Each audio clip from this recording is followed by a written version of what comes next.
తప్పు మాట్లాడితే మళ్లీ వస్తామంటూ హెచ్చరించారు ఎమ్మెల్యే గల్లా మాధవి.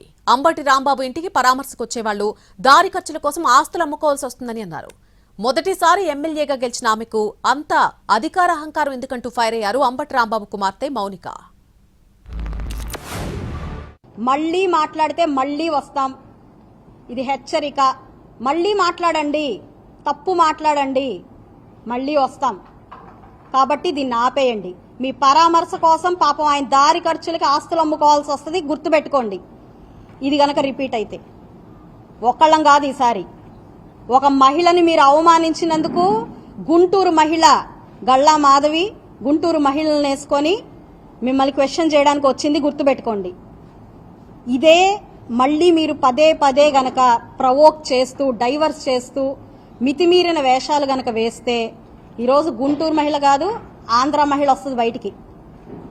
మీరు అది గుర్తుపెట్టుకొని వ్యవహరించండి. మీ ఇంటికి పరామర్శకి వచ్చే వాళ్ళు ఆస్తులు అమ్ముకోవాలి అని ఆవిడ లైవ్ లో కూర్చుని మా కుటుంబ సభ్యుల్ని ఆవిడ హెచ్చరిస్తున్నారు. దీన్ని ఎలా చూడాలో నాకు అర్థం కావట్లా. అంటే మీరు ఇండైరెక్ట్ గా మళ్ళీ దాడి చేస్తాను అని చెప్పి మీరు హెచ్చరిస్తున్నారు మమ్మల్ని. మీరేమనుకుంటున్నారు? గల్లా మాధవి గారిని నేను సూటిగా అడుగుతున్నా, మీరు మొదటిసారిగా ఎమ్మెల్యేగా గెలిచారు, మీకింత అధికార అహంకారం పనికి రాదు. మీరు వ్యవస్థల కన్నా పవర్ఫుల్ అనుకుంటున్నారా? న్యాయ వ్యవస్థ కన్నా, పోలీసు వ్యవస్థ కన్నా మీరు పవర్ఫుల్ అనుకుంటున్నారా?